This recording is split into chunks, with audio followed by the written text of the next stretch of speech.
Ya tenemos por fin toda la información del nuevo MG4, la segunda generación de este exitoso modelo que, por cierto, ha tenido un gran éxito en Europa y, sin embargo, en China no funcionó especialmente bien. Sé que hay cosas que te van a sorprender de este coche y, sobre todo, cuando lleguemos al final del vídeo y lo compare con el MGS5, porque a fin de cuentas el MGS5 lo hemos pintado siempre como la versión sub de este coche y hay diferencias mucho más importantes de lo que creíamos inicialmente. Empezaremos, eso sí, hablando en exclusiva del MG4 y de toda esta información que tenemos ya.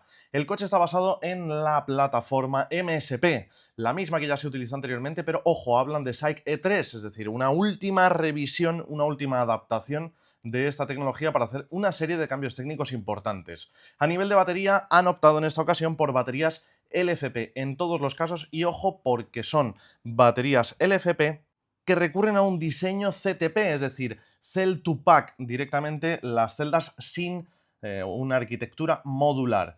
¿Cuáles son las opciones de batería que va a haber dentro de la gama del MG4 que se ha simplificado enormemente con respecto a lo que teníamos antes? Pues vamos a tener una versión de acceso a la gama con 42,8 kWh de capacidad y otra superior, pero ojo, también con batería LFP con 53,9 kWh.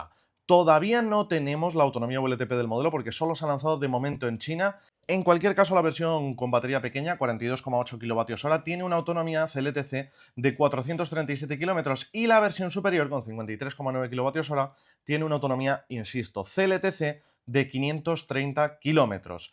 En cualquiera de sus versiones, ya veremos si en el futuro se sumará alguna otra o no, pero en cualquiera de sus versiones tenemos únicamente configuraciones de un motor y ojo, aquí ya empiezan las sorpresas porque es tracción delantera en cualquiera de sus versiones. De hecho, se ha presentado, aunque con dos baterías, solo con un motor eléctrico de 120 kilovatios que son 163 caballos de potencia máxima. Por cierto, desarrolla 250 Nm de par motor máximo, que está francamente bien, y llega hasta los 160 km/h de velocidad máxima, con una aceleración de 0 a 50 en 3 segundos. El sistema de suspensión delantera es tipo McPherson, lo más habitual dentro de este segmento, y el sistema de suspensión trasera es un eje torsional semirrígido, una barra de torsión transversal. Tenemos un habitáculo totalmente rediseñado, totalmente cambiado con respecto a la primera generación del modelo. Podéis ver que es mucho más limpio, minimalista, mucho más cuidado al mismo tiempo, con unos materiales más llamativos y a priori con una mejor calidad. Y tiene, entre otras cosas, mejor tecnología. El sistema multimedia cuenta con una pantalla de 15,6 pulgadas y esto ya me empieza a recordar bastante más a lo que hacen BYD y otros fabricantes de poner, pues bueno, una pantalla central más destacada. Al fin y al cabo, el MG4 estaba quedándose ya obsoleto a nivel de tecnología y más teniendo en cuenta que los fabricantes chinos son los que están llevando la bandera de las tecnologías más llamativas y más actuales. Bueno, dicho esto, en cualquier caso, contamos por supuesto con sistema de actualizaciones over the air y sistemas de asistencia a la conducción muy avanzados. Como decía anteriormente, sistema de tracción delantera, mientras que el modelo anterior era tracción trasera, era propulsión, que luego siempre me dicen, no se llama tracción trasera, se llama propulsión. Bueno, todos nos entendemos.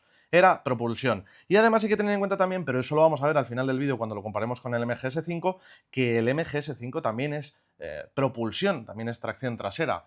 Bien, en este modelo, en el nuevo MG4, tenemos una longitud de carrocería de 4,39 metros. Es un poquito más grande que el anterior, un ancho de 1,84 metros, una altura de 1,55 metros y una distancia entre ejes de 2,75 metros. Dos configuraciones de neumáticos, 295-60 R16 o 205-50 R17. Hablan también de la rigidez torsional del chasis, en cifras muy elevadas. Esto debería de mejorar de una manera muy notable la experiencia de conducción, las sensaciones en la conducción de este coche, aunque es curioso porque la verdad es que en todos los sentidos, tanto a nivel de diseño como a nivel de interior, bueno, en todos los sentidos, parece que se ha apostado por un concepto más práctico, más para uso familiar, que un enfoque un poquito más inclinado hacia la deportividad como tenía el modelo anterior. Y ahí lo tenemos a nivel más técnico con ese sistema de tracción delantera. Pero es que además no hay configuraciones con tracción a las cuatro ruedas, no hay configuraciones con más potencia. En fin, como veis, pues tiene un enfoque bastante práctico. Maletero. Tenemos un maletero principal de 471 litros y dentro del maletero normal tenemos un hueco debajo del piso con 98 litros adicionales, lo que hace un total de 569 litros.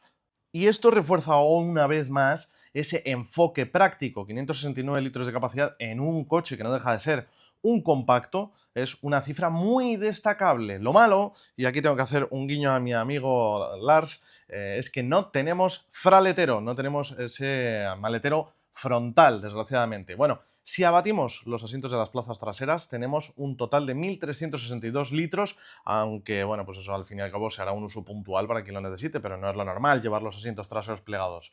Bueno, en cualquier caso, la masa en vacío de este coche depende del equipamiento, pero está entre los 1.415 y los 1.485 kilos. Y aquí creo que tenemos un dato también muy destacable, porque estamos en pesos muy cercanos a los de los compactos tradicionales. Y es que a fin de cuentas se va consiguiendo con este tipo de diseños de batería sin módulos reducir el peso innecesario y bueno, pues lograr pesos más contenidos, a pesar de que las baterías pues son por supuesto muy pesadas.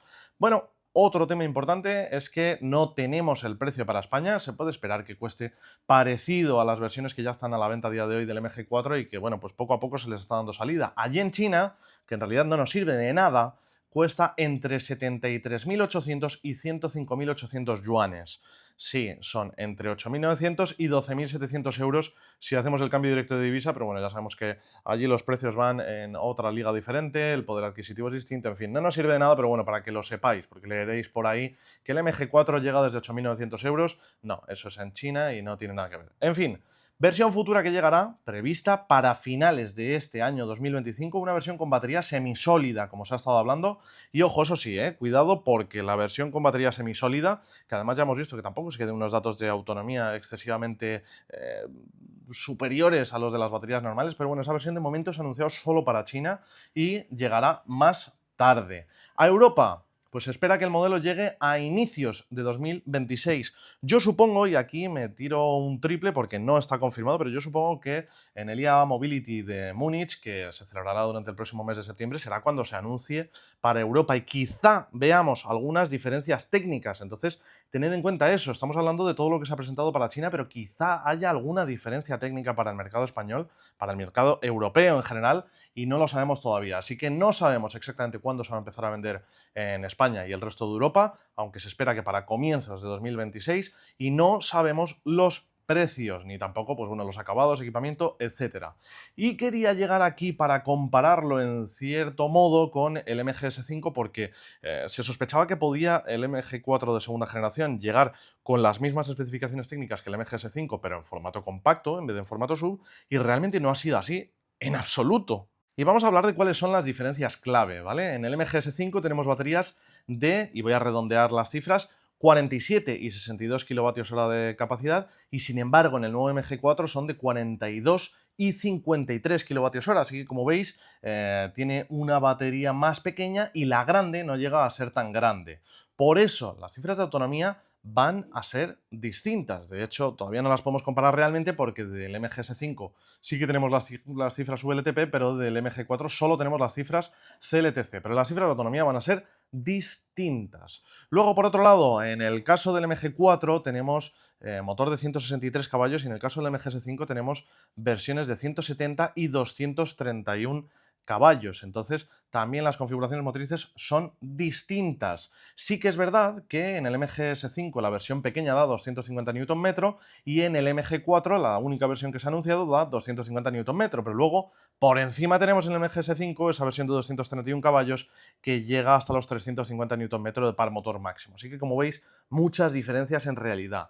Luego también velocidad máxima en el MG4 son 160 km/h y en el MGS5 en el pequeño tenemos 170 km/h y en la versión de batería grande tenemos 190 km/h de velocidad punta. Otra diferencia muy importante, tracción delantera en el MG4 y en el MGS5 los dos son de propulsión, los dos son de tracción trasera.